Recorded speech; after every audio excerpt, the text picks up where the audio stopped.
Another week, another new high. That seems to be the new pattern in here for Palantir. You can see on the weekly chart basically just shot up like a rocket here over the past 6 months or so. New high in here, 135.28. That's going to be our new 0% fib level.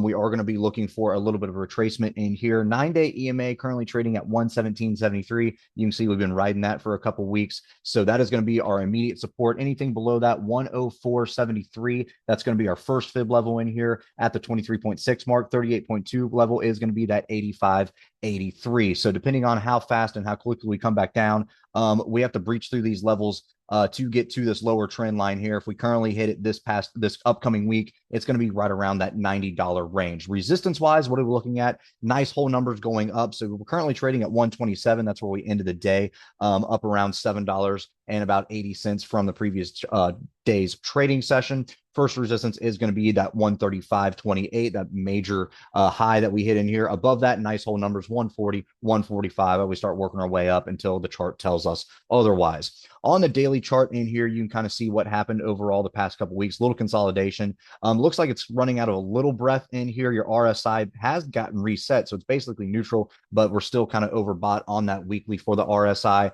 and it looks like the 9-day EMA is getting a little weak up in here. So if we do end up gapping down on Monday on the daily chart, we're going to be below that 126.76 level. Look for a little bit of a pullback in here to right around that 114, 115 range first. Perhaps a little pop, but then basically we kind of have to go back down. We want to revert back down to this 104, it looks like in here. But if we can stay above that 9-day EMA, hopefully breach that 135.28, then we're looking at the nice whole numbers working our way up in there. It looks like everybody's pricing in right around an $8 expected move by this Friday. That's basically the same type of move that we just had this past Friday. So everybody for the next 5 days is pricing in basically the same move that we just had. So kind of keep that in the back of your head as well. $11 expected move by your June monthlies go all the way out to July. Right around a $17 expected move is what everybody's pricing in here. IV rank obviously has shrunk just a little bit, but not a whole lot, because you did have some volatility in here on Wednesday and Thursday, but Monday or Friday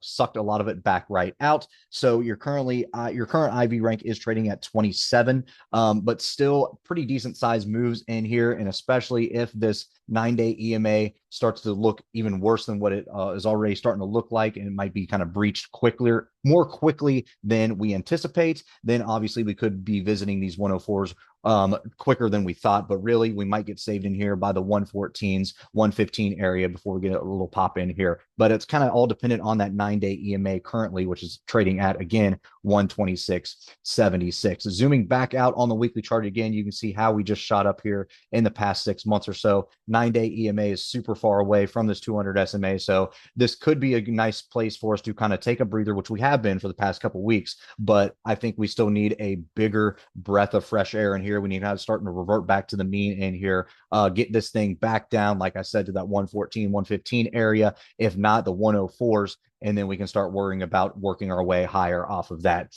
Again, $8 expected move in here coming up by this Friday. We're going to see what happens. Watch that 9-day EMA on the daily. 114, 115 is what we're looking at. And then the 135 as our immediate resistance, which was that high that we had in this past week.